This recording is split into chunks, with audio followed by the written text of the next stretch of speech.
Norma Neufner, policewoman, attached to the juvenile division. I'm on a call from a very worried mother whose daughter is missing. Her daughter's name is Judy Miller.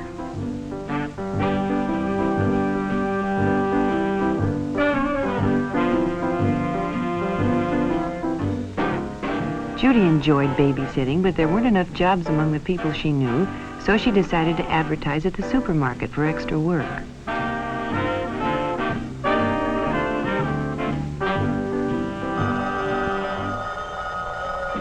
Late the following afternoon, the phone rang, and Judy was offered a job for that evening.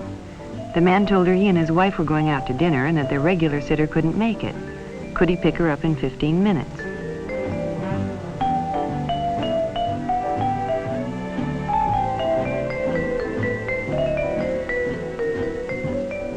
Judy's mother hadn't returned when it was time to go, so she left a message by the telephone.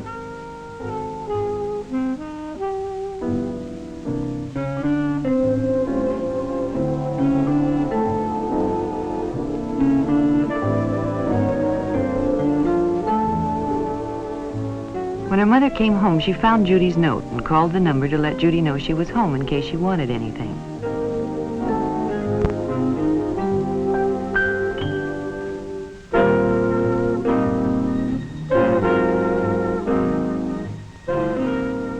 A woman answered, but she didn't know anything about Judy and told Mrs. Miller she must have the wrong number.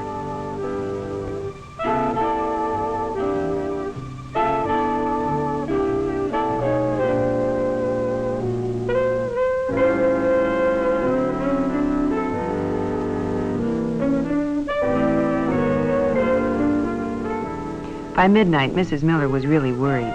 She phoned the police and was transferred to juvenile. I took the necessary information and assured her we'd do everything we could. She'd have to try to be patient and wait. The waiting lasted almost a week. Then the report came in. Judy's body had been found on a lonely desert road. The most difficult part of my job is bringing bad news to parents.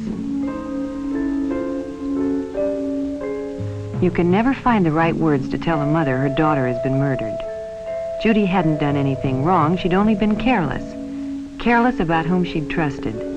In itself, there'd been nothing wrong about advertising for a job, but it led her to trusting a person she knew nothing about.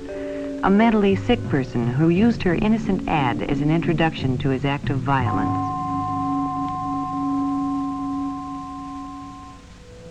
Being safe is often no more than applying good judgment in everyday life. One night while Barbara was babysitting, the doorbell rang. She didn't open the door, but called and asked who it was. A stranger said his car had broken down and could he use the phone. Barbara was very polite, but she told him she was babysitting and expecting a call from her parents. However, she was sure the next-door neighbors were home and perhaps he could use their phone. The stranger thanked her and left. Now, Barbara had been polite and helpful, but she hadn't taken any chances, and when her father called, she was safe.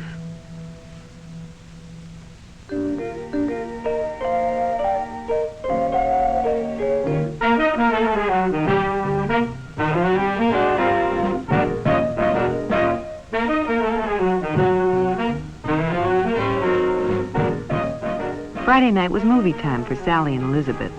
Their parents alternated weeks taking them and picking them up.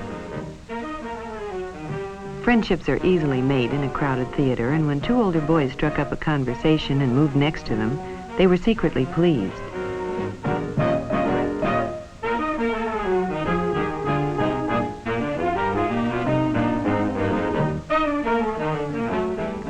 At intermission, Sally found it flattering to have her friends see her in the company of older boys, and when they asked if they could take the girls home, she was all for it.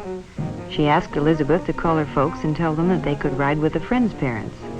Elizabeth was tempted, but decided it wouldn't be right, and Sally was disappointed.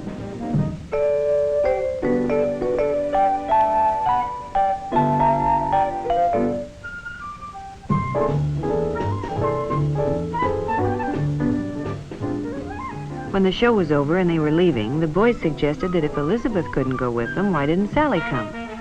Sally thought it was a great idea and asked Elizabeth to tell her folks that her parents had picked her up. Elizabeth didn't like the idea, but Sally insisted. So, Elizabeth left alone.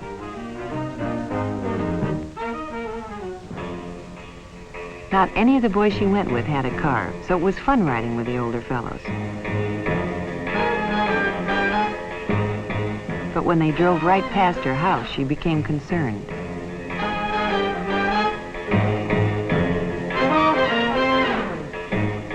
When they arrived at Lookout Peak, she was frightened. She tried to convince herself there was nothing to worry about, but when they parked off the road, she knew she had gotten herself into something she couldn't handle. At midnight, her parents became alarmed and called the Nelsons. Yes, Elizabeth was home. Hadn't they picked up Sally? No, over an hour ago. Of course she could talk to Elizabeth. Between guilty tears, Elizabeth told what had happened. Sally had been found, dazedly walking down the road from Lookout Peak. It was a night they'll long remember. In fact, Sally may never be able to forget it. Often seemingly innocent places can turn out to be just where wrong associations are made. Mary met Robert at just such a place. Robert frequented the malt shop in his spare time, which was considerable, as he'd finished high school and didn't work. Here he sought out the company of younger teenagers because he wasn't accepted by those of his own age group. Mary and her girlfriend could always be found at the malt shop after school.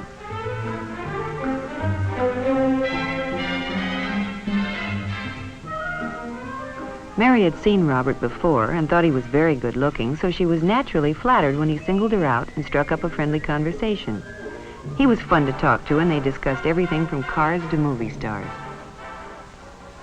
When he offered her a ride home, she was only too happy to accept.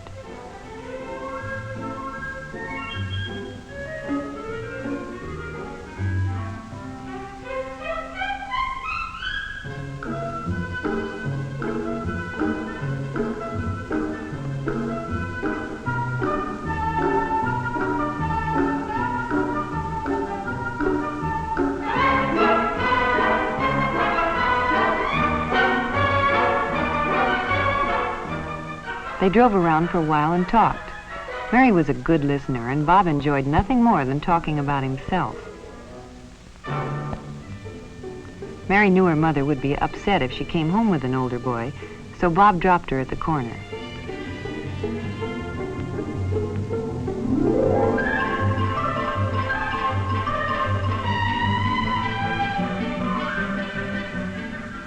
After that, they saw a good deal of each other.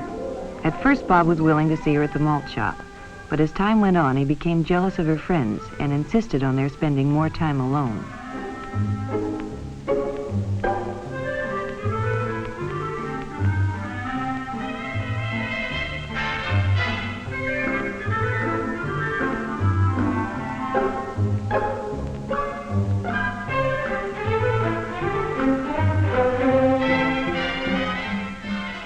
They began to go to secluded places, and their relationship became more intimate. Mary knew things were getting out of hand because Bob became more and more demanding, but not wishing to lose his friendship or the prestige she enjoyed from her friends for having an older boyfriend, she complied with his desire.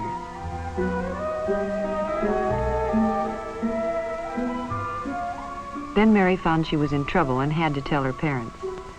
But now it was too late for advice, and Mary had to be taken out of school and placed under the guidance of juvenile authorities. Unfortunately, Mary's story is not an unusual one. Too many young girls are flattered by the attention of older boys and don't realize until too late that these boys, who cannot compete in their own age group, are often not well adjusted and will demand too much in a relationship with a younger girl. You see, it's often the things that are done without thinking that get young people into trouble. Trying to move too quickly into a world of grown-ups with a young person's faith often cause heartache and disaster.